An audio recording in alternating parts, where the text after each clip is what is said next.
Come on, let's say goodnight to your brother.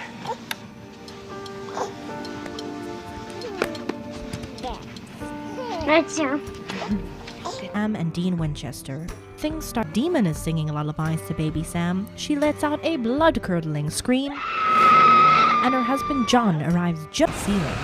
Little Dean carries his brother to safety, and Dad follows them out just before. There's another bump in the night, but this time it's just Dean letting himself in through the window. Oh, easy. Who's recently gone missing on a hunting trip, which is monster hunting, trying to put all that supernatural stuff behind him and lead that hashtag Joe College life. But he agreed. Thing in my closet, he gave me a 45. What was he supposed to do? I was 9 years old. I can't do this alone. Yes, you can. Yeah. Well, I don't want to. So how'd you pay for that stuff? You and Dad still running credit card scams? You gotta update your cassette tape collection. House rules, Sammy. Driver picks the music. Shotgun shuts his cake hole. Or later, you have to face up to who you really are. Who's that? You're one of us. No, I'm not like you.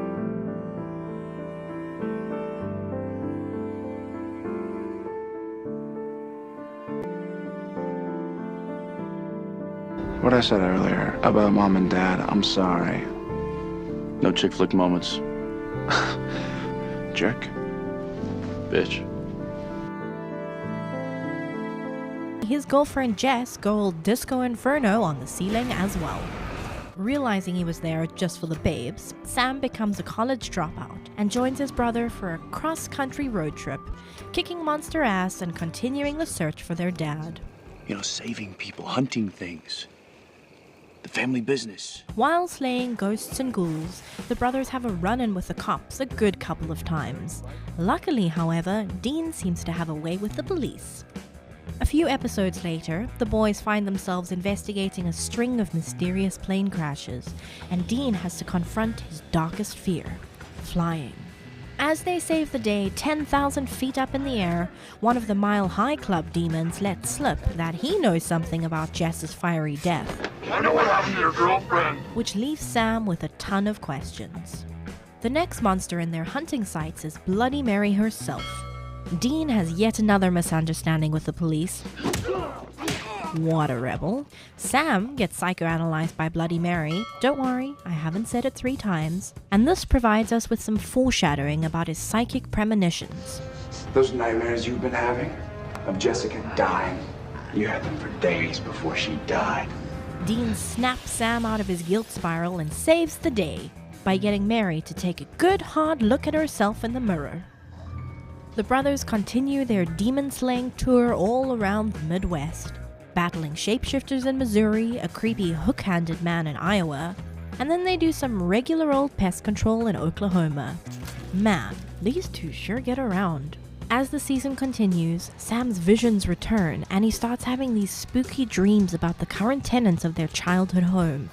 So obviously, the brothers decide to head down memory lane and investigate. They reconnect with longtime family friend and know-it-all Missouri Mosley. She offers to help, but actually isn't all that helpful at getting rid of the big bad poltergeist. And eventually, the ghost of Mama Winchester is forced to make a cameo and take out the spectral trash. Sam and Dean continue the hunt for their father, but it turns out he's been crashing on Missouri's couch this whole time. Missouri tries her hand at family counseling and attempts to persuade John to go speak to his boys, but he's got more important things to do. Missouri's words clearly struck a nerve though, and John ends up calling his sons. He reveals that Mary was in fact killed by a demon who he plans to take out once and for all. Instead of asking for help though, he orders the boys to run a little errand for him. Daddy's boy Dean is happy to do what John asks, but Sam is super triggered by the idea of following his dad's orders and runs off on his own to go and find John. Along the way, Sam makes a new friend called Meg. She seems nice. Dean, on the other hand, finds himself in way over his head, but luckily, Sam comes back just in time to stop his brother from becoming monster meat. The brothers have a little heart-to-heart and make up because, you know, #BroLove. We're gonna do it together. Hold me, Sam. That was beautiful. Come on. Yeah, and as for Meg, it turns out she's not so nice. She's actually an evil demon who's out to get the Winchesters. Sam is getting the hang of his psychic vision things, and the brothers use Sam's head as a compass to point them in the direction of their next adventure. The brothers make their way to Michigan to investigate a family that's recently had a string of mysterious deaths. It turns out to be a psychic kid named Max, who's using his telekinesis to kill off his abusive family. Awkward. Sam discovers that Max's mother also died in a suspicious nursery fire when he was 6 months old. Coincidence? I think not. Sadly, things don't end well for Max. The brothers get back to the family business of saving people and hunting things, and this time, humans are the real monsters. Also, Dean just can't stop stepping on the toes of the local police. In Chicago, Sam runs into Meg again while the brothers are tracking some ancient shadow monsters called Deva. It turns out Meg is pulling the strings from behind the scenes, and the whole shebang is just a trap to lure out both the brothers and John. Meg's plan flies out the window though, and the boys have a touching reunion with their father. The Deva crash that party, and the Winchesters escape again, but decide that splitting up might be the safest plan for now. Hopefully, that's the last we'll see of Meg. Oh, wait. Never mind. Next, the brothers head to Texas to bust an urban legend about a haunted house. On the case, they cross paths with Ed Zedmore and Harry Spengler, a paranormal investigating duo with a catchy motto of their own. WWBD. What would Buffy do? Huh? What would Buffy do? A few episodes later, the brothers read about the murder of another old family friend named Daniel Elkins. So they head down to Colorado to dig a little deeper into the cause of his death.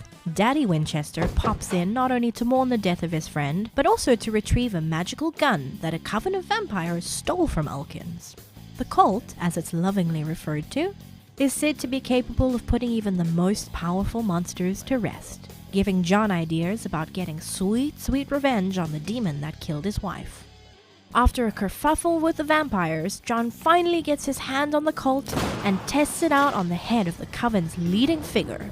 To his amazement, it works, and he lets Sam and Dean in on his plan to hunt the demon that killed their mom all those years ago.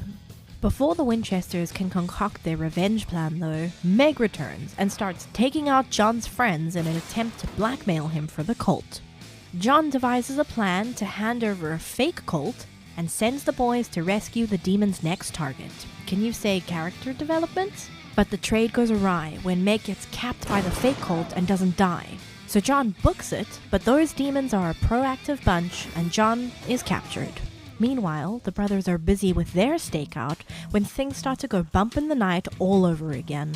The big bad has arrived, and you best know the mother is already on her way to the ceiling. It turns to face the brothers, and with this kind of film noir lighting in the background, he earns the nickname Yellow Eyes. Sam hesitates before taking a shot, so Yellow Eyes blows that popsicle stand, and the brothers call John to give him a heads up, but lo and behold, Meg answers.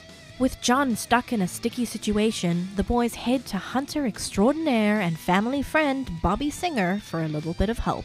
He informs them about these handy-dandy things called devil's traps. Why haven't they been using these all along? Meg ruins the party, but the gang flips the situation with the help of their new toy. See? Useful. They go down to Exorcism Town, and Human Meg drops a clue before promptly dying of natural causes. Windows, am I right? The boys rescue John from Sunrise Apartments and get the hell out of Dodge, escaping to a lovely cabin in the woods. Despite all of their plans falling apart, John is being weirdly supportive, which makes Dean a little suspicious. You're not my dad. Turns out the demon was inside him all along. I can relate. Yellow Eyes gets confrontational and lets slip that he was barbecuing Sam's loved ones because they were in the way of his plans for Sam and other kids like Sam, whatever that means. John wrestles for power over his body. You go, girl, giving Sam a moment to break free and get his hands on the cult. John orders Sam to kill Yellow Eyes, which would inadvertently kill John too. However, as we've seen, Sam isn't super good at following orders and decides to miss the heart. Tired of all the family drama, Yellow Eyes smokes out of there and the family rushes to the hospital. They don't get very far, however, because And that's the road so far for Season 1 of Supernatural. We've mostly focused on Yellow Eyes throughout this recap, so we'd love to give a special shout out to the lesser evils of this season, beginning with the brothers' first kill, the woman in white, and swiftly moving on to the disgusting shapeshifter. Ugh. The Wendigo was a personal favorite of ours, and the Shatriga really capitalized on Dean's childhood trauma, giving us a good old dose of character development. And finally, this list would not be complete without mentioning the iconic Bloody Mary. Dang it! That's 3 times! Thanks for watching another episode of Previously On, where we get you back in the loop of all your favorite TV shows. Feel free to check out some of our other recaps, and don't forget to like and subscribe.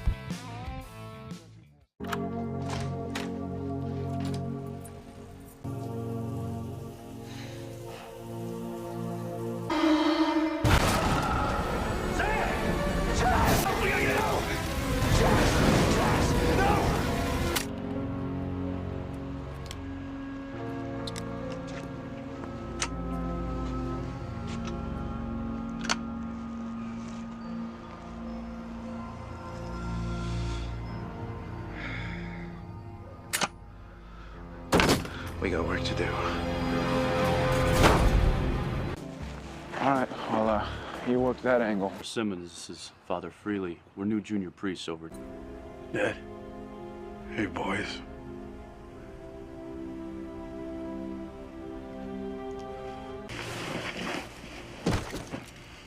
I figured by nightfall, iron rounds will work on the sucker. Sweet.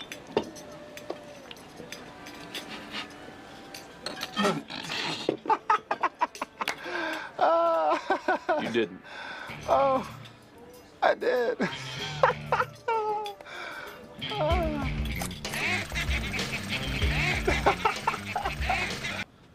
Yeah, well, first of all, I'm not gonna open fire on a freaking PDF. Oh, crap. There we go.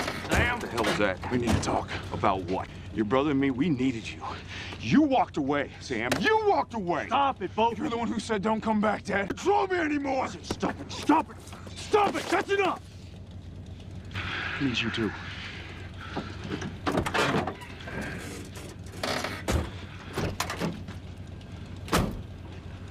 Terrific. No, all right. We gotta wait for that demon to show itself, and then we get it before. Whatever that means. John wrestles for power over his body.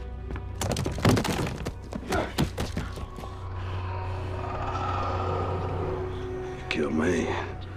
You killed Daddy. I know.